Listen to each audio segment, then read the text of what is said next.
शुभांगीताई बोराडे, भीमाताई फुगे, तामाने नानी, स्वातीताई साने,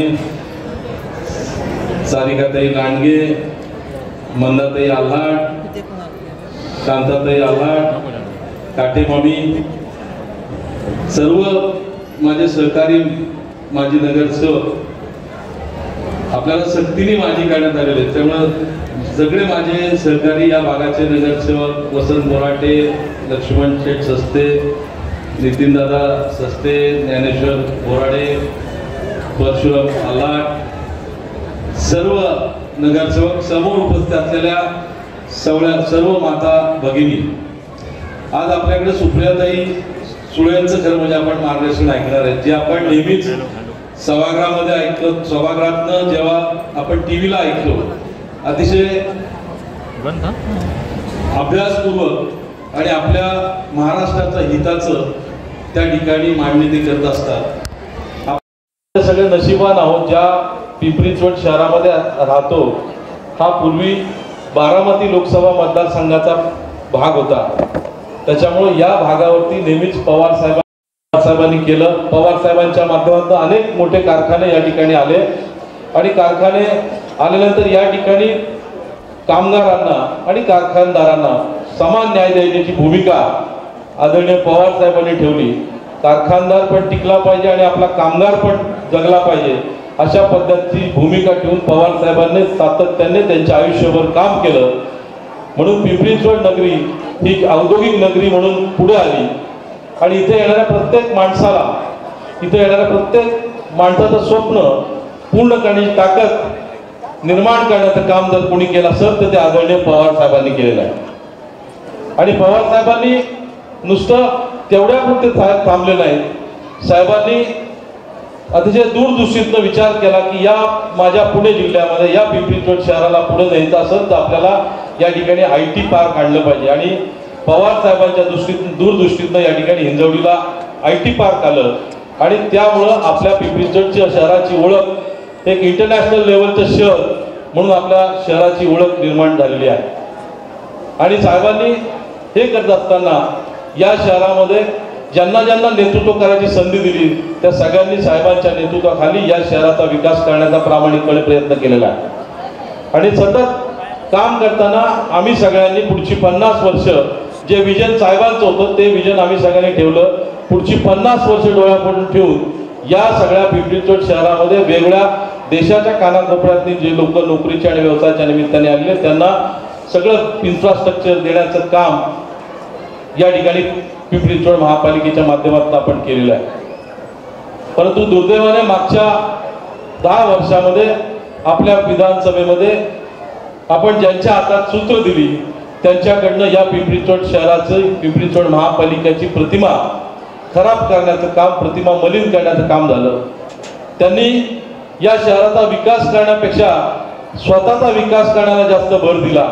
शहरामध्ये कामं होत असताना चुकीची कामं या शहरामध्ये झाली। आज आपल्या महापालिकेचं बजेट, तर आमच्या महापालिकेचं या वर्षीचं बजेट 8,400 कोटी रुपयाचं बजेट आहे। पिंपरी चिंचवड महापालिकेचं हे जे बजेट आहे हे आपल्या टॅक्समधनं जे पैसे महापालिकेला जमा होतात ते 8,400 कोटी रुपये आहेत आणि ते बजेट जमा होतात पैसे आणि ते खर्च होतात। परंतु हा प्रश्न आता सगळ्यांना पडू लागला की आपण हे पैसे नेमके जातात पुढं, एवढ्या मोठ्या प्रमाणात जर महापालिकेच्या माध्यमातून खर्च केला जातो तर मग आपल्या ज्या सुखसुविधा आहेत, आपल्याला ज्या बेसिक गोष्टी सुद्धा आपल्याला नीट मिळत नाही। आपण आपल्या कार्यकाळामध्ये जेव्हा काँग्रेस आणि राष्ट्रवादी काँग्रेसच्या महापालिकेमध्ये सत्ता होती तेव्हा आपण महापालिकेच्या माध्यमातून 24/7 म्हणजे 24 तास 7 दिवस पाणी देण्याचं काम त्याच्यामध्ये हातात घेतलं होतं आणि आपण ठरवलं होतं की आपण लोकांना 24 तास पाणी द्यायचं। आपण त्या पद्धतीने काम केलं, नेटवर्क पण टाकलं। मध्यंतरी आपण सगळ्यांनी एक व्हिडिओ ऐकला असेल, नितीन गडकरी साहेबांचा एक व्हिडिओ होता, त्यांनी उल्लेख केला या गोष्टीचा की नागपूर आणि पिंपरी चिंचवड शहरामध्ये 24/7 पाणी देण्याचं काम हाती घेण्यात आले। नागपूरला ते काम आपण यशस्वी करतोय, परंतु पिंपरी चिंचवड शहरामध्ये ते काम होत नाहीये। त्याचं कारण असं की तिथली राजकीय इच्छाशक्ती कमी पडते। याचा अर्थ त्यांच्या पक्षाच्या नेत्यांनी कबूल केलं की पिंपरी चिंचवड महापालिकेमध्ये जे भारतीय जनता पक्षाचे लोक नेतृत्व करतात त्यांच्या माध्यमातून या शहराकडे दुर्लक्ष झालेलं आहे। पाण्यासारख्या अतिशय महत्त्वाच्या विषयावरती नागरिकांना प्रचंड त्रास होतो। आपल्या भागामध्ये अनेक सोसायट्या आहेत, त्या सगळ्या सोसायट्यांमध्ये लोकांना लाखो रुपये टँकरला मोजावं लागतात आणि ही चूक कुणाची आहे? ही बाब कुणाचं आहे? तर या सत्ताधाऱ्यांचं आहे, आमदारांचं आहे।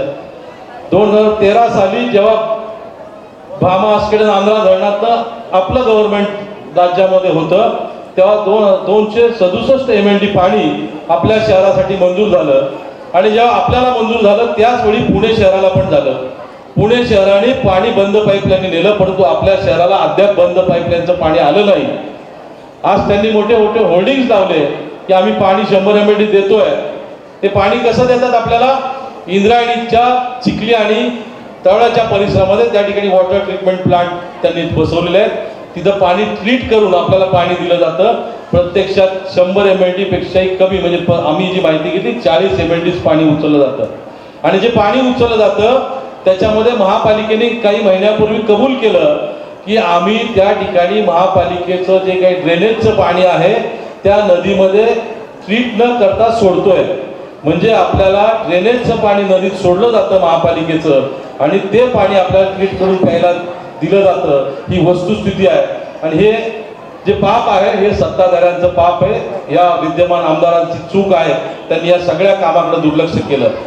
तरी संभाजी महाराजांचा पुतळा अतिशय महत्त्वाकांक्षी पुतळा आपल्या सगळ्यांसाठी स्वाभिमान आहे, अभिमान आहे। संभाजी महाराज म्हणजे आपली जी परंपरा आहे, आपण सगळी प्रेरणा घेऊन त्या प्रेरणेचं काम करतो। आम्हाला सगळ्यांना आनंद झाला की संभाजी महाराजांचा पुतळा आपल्या मोशीच्या परिसरामध्ये होतोय। महाराजांचा पुतळा होत असताना त्या ठिकाणी ज्या जागेमध्ये पुतळा करायचं यांनी ठरवलं ती जागा चुकीची होती, अशा प्रकारची आपण सगळ्यांनी भूमिका मांडली त्या ठिकाणी। कारण त्या परिसरामध्ये मोठमोठ्या इमारती झालेल्या आहेत आणि एवढा मोठा पुतळा कोट्यावधी रुपये खर्च करून तिथं करू नये, तो समोरच्या जागेत करावा जेणेकरून तो सगळ्यांना जाता येता दिसावा आणि तो इझिली ॲक्सेसेबल असावा। परंतु ते हट्टाने त्या जागेवरती पुतळा करायचा निर्णय घेतला, त्याच्यामध्ये 6.5 कोटी रुपये आतापर्यंत खर्च आले आणि आता निर्णय घेतला की पुतळ्याची जागा चुकलेली, आता आपण पुतळा दुसऱ्या ठिकाणी करायचा। हे पैसे कुणाचे? 6.5 कोटी हे तुमच्या आमच्या टॅक्स मधले पैसे यांनी अशा पद्धतीने खर्च केलेले आहेत। तिथं महाराजांचा पुतळा 100% झाला पाहिजे, त्याबद्दल आमचं कुणाचाही दुमत नाही। परंतु आज हे 6.5 कोटी त्या ठिकाणी जे आपले त्या ठिकाणी वाया गेलेले आहेत त्याचं उत्तर त्यांना द्यावं लागणार आहे। आज मोदडीच्या पाठला मध्यंतरी आपण सगळ्यांनी टीव्हीला पाहिलं असेल, आपले अध्यक्ष तुषार कामटे त्या ठिकाणी स्वतः व्हिजिट द्यायला गेले होते। महाराजांच्या पुतळ्याचे काही पाठ त्या ठिकाणी आले, त्या मोदडीच्या पाठला तडे गेलेले आहेत। म्हणजे पुतळा बसवायच्या आधी जो पाठ आले आणि कमिशनरांनी ताबडतोब संध्याकाळी सांगितलं की ते तिथं आले नाही, ते दिल्लीलाच आहेत। म्हणजे आयुक्त जे काम करतात हे भाजपच्या आमदारांच्या प्रेशर खाली काम करतात, चुकीची माहिती त्या ठिकाणी त्यांनी दिली। आणि म्हणून आपल्या सगळ्यांना विनंती आहे माझी, जसं त्यांनी महाराजांच्या पुतळ्यामध्ये चुकीचं काम केलं, ठेकेदार सुद्धा त्यांचा रिंग करून त्या ठिकाणी प्रत्येक कामं दिली जातात हे आपल्या सगळ्यांना माहिती आहे। अगदी गटरचं काम असेल, रस्त्याचं काम असेल किंवा मोठं कुठलंही प्रोजेक्ट असेल, हे प्रत्येक काम त्यांच्या मर्जीतल्या ठेकेदाराला दिलं जातं आणि ते करताना रिंग केली जाते। आणि नुसते रिंग करून थांबले नाही ते लोक, टक्केवारीवरती थांबले नाही, हे त्याच्यात भागीदारी सुद्धा घेतात। इतकी वाईट प्रवृत्ती बळावलेली आहे। आपलं जेव्हा महापालिकेत सत्ता होती त्यावेळेस आपल्या नगरसेवकांनी कधी अशा प्रकारचा कारभार केला नाही। लांडे साहेब या ठिकाणी बसलेत, ते 10 वर्ष आमदार म्हणून त्यांनी काम केलं। काम करताना नगरसेवकांच्या कामामध्ये कधी त्यांनी हस्तक्षेप केला नाही। त्यांनी राज्य शासनाच्या माध्यमातून महापालिकेकडनं जी काही मदत लागती त्याचा पाठपुरावा केला आणि ती मदत महापालिकेला मिळवून द्यायचं काम केलं त्यांनी। या ठिकाणी त्यांनी नगरसेवकांना कायम ताकद दिली।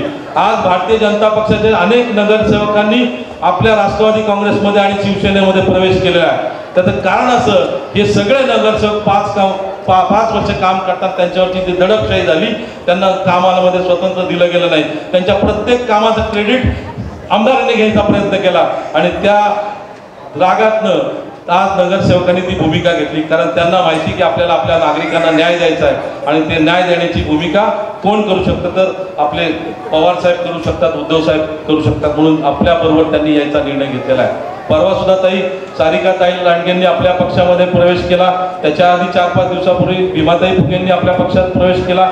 लक्ष्मण शेठ सस्ते या मोशीतले नगरसेवक आहेत, त्यांनी सुद्धा आपल्या पक्षावर याची भूमिका घेतली. त्यांचा प्रवेश अद्याप राहिला. पवार साहेबांच्या उपस्थितीमध्ये 13 तारखेला ते प्रवेश करणार. यापूर्वी वसंत बोराटे यांनी आपल्या पक्षामध्ये प्रवेश केला. नगरसेवक वसंत बोराटे या भागातले जे नगरसेवक अतिशय कार्यक्षम नगरसेवक आहेत त्यांनी आपल्या पक्षामध्ये प्रवेश केला. त्याच्या आधी रवी लांडगे असतील, एकनाथ पवार असतील, या सगळ्यांनी शिवसेनेमध्ये प्रवेश केलेला आहे. आमच्या प्रियांकाताई बारसे माझ्या प्रभागातल्या ज्या भाजपच्या नगरसेविका होत्या त्यांनी सुद्धा आपल्या पक्षामध्ये प्रवेश केला. असे अनेक नगरसेवक आज आपल्या पक्षाबरोबर, संजय शेठ नेवाळे चिखलीचे नगरसेवक आहेत, त्यांनी आपल्या पक्षामध्ये प्रवेश केला. भीमाताईंची अशा अनेक नगरसेवकांनी आपल्या पक्षामध्ये नगरसेवक केला. ही सगळी भूमिका यांनी का घेतलेली आहे? तो जो काय अन्याय आणि दडपशाही होते. सुलभाताईंनी त्यांच्या भाषणामध्ये अनेक गोष्टीचा उल्लेख केला. आम्ही महापालिकेत काम करत असताना नगरसेवक सत्ताधारी असो किंवा विरोधक असो, या प्रत्येक नगरसेवकाचं काम करण्याची भूमिका त्या ठिकाणी घेतली. विरोधी पक्षाच्या नगरसेवकाला सुद्धा न्याय देण्याची भूमिका घेतली. उलट सुलभाताईंच्या वॉर्डमध्ये पहिलं 24/7चं काम त्या ठिकाणी सुरू, 24 तास पाणी द्यायचं काम जर पहिलं पुढे सुरू झालं होतं ते सुलभाताईंच्या वॉर्डमध्ये झालं होतं.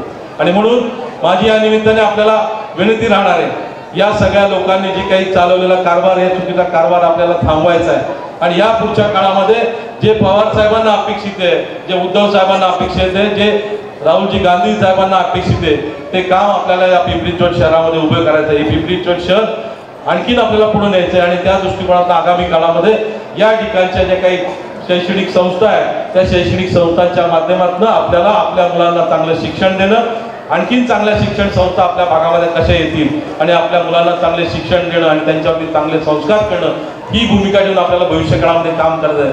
आणि तेच करत असताना भविष्यामध्ये आपल्या मुलांसाठी चांगल्या नोकऱ्या आणि चांगली व्यवसायाची संधी प्राप्त करून देण्याच्या दृष्टिकोनातून आपल्या भागामध्ये जसे पूर्वीच्या काळामध्ये अनेक इंडस्ट्री आलेल्या आहेत तशा वेगवेगळ्या इंडस्ट्री आणण्याचं काम आगामी काळामध्ये आपल्याला करायचं आहे.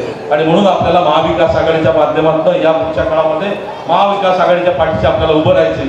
अशा प्रकारची आपल्या सगळ्यांना माझी विनंती राहणार आहे. आणि आपल्या महिला भगिनींना सुरक्षित वातावरण निर्माण करण्याची भूमिका घेऊन आपल्या सगळ्यांना काम करायचं. आदरणीय पवार साहेबांनी नेहमीच महिलांना मुख्य प्रवाहात आणण्याची भूमिका ठेवली. महिलांना राजकारणामध्ये पहिली संधी जर कोणी दिली असेल ते पवार साहेबांनी दिली.